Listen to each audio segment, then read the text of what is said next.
اللعيبه. برضه ركبتي بتوجعني جينيا، هي عندك اصلا صغيره يعني من اللي جرالي تكرارات وزن كبير.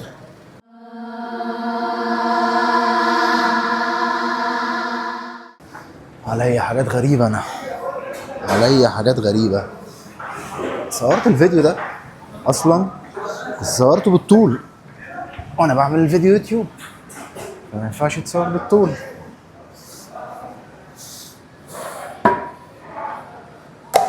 وللاسف صورته بالطول، بس عادي صوره تاني ونلعب بقى بوزن ايه ازيد شويه.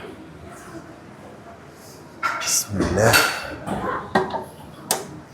نلعب بوزن ازيد شويه، مفيش اي مشكله. كنا بنقول في الفيديو الاولاني ان انا للاسف نسيت حزام الظهر بتاعي، وعندي النهارده رجل، نسيت حزام الظهر وحزام الركبه. فازاي يعني؟ ازاي وانت عندك رجل يا غبي؟ بس هنلعب بقى ايه تكرارات كتير لحد ما ربنا يكرمنا، علشان نطلع مستفادين من اليوم. عشان تطلع مستفاد من اليوم محتاج يا تعمل وزن تقيل يا تكرارات زياده. وفي العادي الاحسن ان انت تعمل وزن تقيل، الاحسن بالنسبه لي، بس بما ان انا مضطر فانا ده اسلم الحلول. نلعب بقى ولا نفضل نرغي؟ بسم الله. ايه بقى التكرارات الزياده اللي احنا هنعملها اما نشوف؟ بسم الله.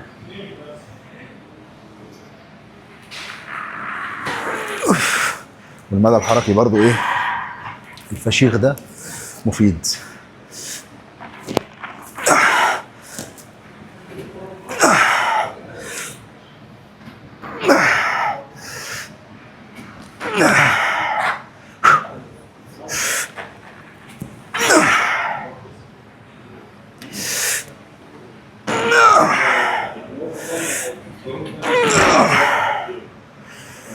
يلا كمان. حلو قوي الكلام ده، حلو قوي قوي، مع ان والله ركبتي برضه بتوجعني، برضه ركبتي بتوجعني. الامور في رمضان عصيبه. عامل ايه؟ ايه الاخبار؟ حبيبي كله حلو، انت عامل ايه؟ كله زي الفل. طيب حبيبي. خلصنا الليج بريس ونخش على الليج اكستنشن.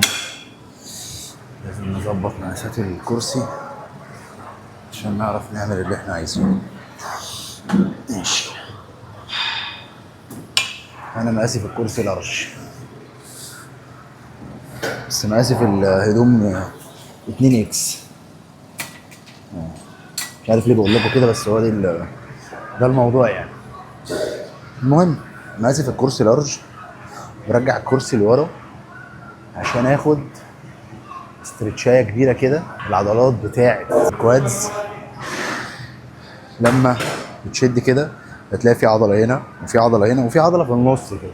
العضله في النص دي لو جينيا هي عندك اصلا صغيره بتبقى رخمه قوي، فعشان بقى توصل لها لازم تعمل الكرسي يبقى راجع ورا كده، ونعمل الاسترتش ده، الاسترتش الاخير اللي هو فاهم اخر حاجه في البتاع. وحتى الكرسي ده كمان مش الكرسي ده المفروض يرجع ورا كمان سيكه. فبما انه هو كده فانا خدت الاسترتش بتاعي، يعني زي ما انتم شايفين كده خلاص وسطي طالما رجع ورا بالشكل ده، فهنا الاسترتش هيبقى كبير، فبالتالي هوصل لامها. بسم الله. بص بقى، ولما بتضم مشط رجلك كده لجوه ده بيدي لك برضو ايه مدى اكبر، بيخليك تعمل استرتش اكبر.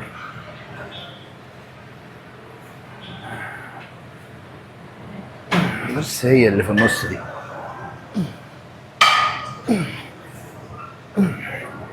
ايه بقى بيفيد اربطه الركبه من التمرين ده؟ لو انا عملت هولد كده هنا ايه 5 ثواني، ده يفيد اربطه الركبه، وانزل واطلع واخد هولد. بس طبعا الوزن قليل مش كبير، لو وزن كبير ما ينفعش اعمل كده.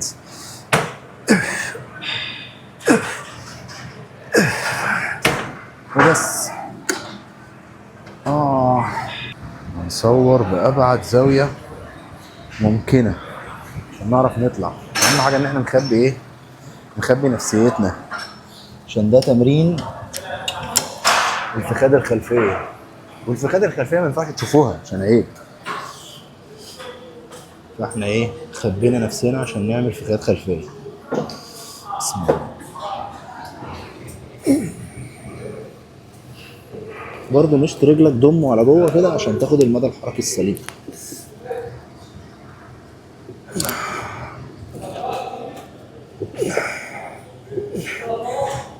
السلام عليكم. الحركة السلبية بقى كده وانت نازل. حركة سلبية وانت نازل.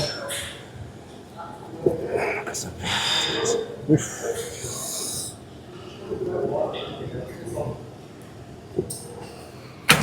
بس كده.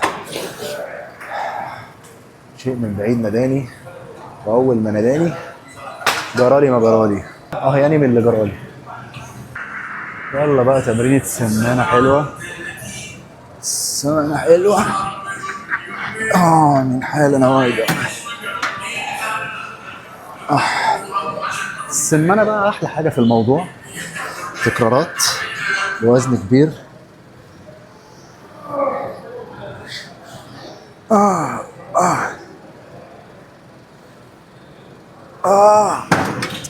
مشكلة بقى ان انا ركبتي وجعاني، معرفش في ايه. ركبتي وجعاني والسمانة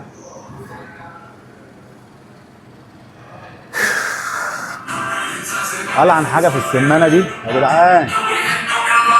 علوا الصوت على الاخر ما شاء الله.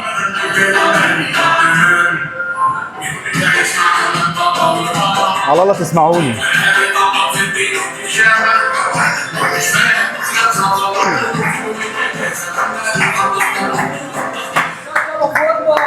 اولاد اللعيبه.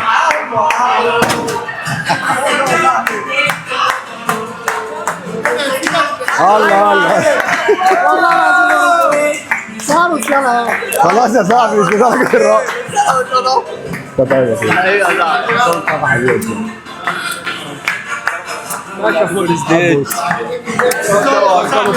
انتوا طيبين يا جدعان؟ انت طيب يا حبيبنا. حمزة خلاص كفايه بوت. يابا كم سنة يا صاحبي؟ انت طيبه يا حاجة. 38. لازم تتصور فيها. لازم تتصور فيها. يلا فين يا عم؟ ايه؟ هاكلها كلها. طيبه. خد يا صاحبي. امانه في ايديك. لا سلام على الراجل حبيبي. خد يا عم. يلا جاي وراك. يلا يا حسام شغلك ايه بقى؟ انت طيب يا عم دول. على 80 واحد. يلا بقى قاعد كده ما صاحبي اصلي يابا.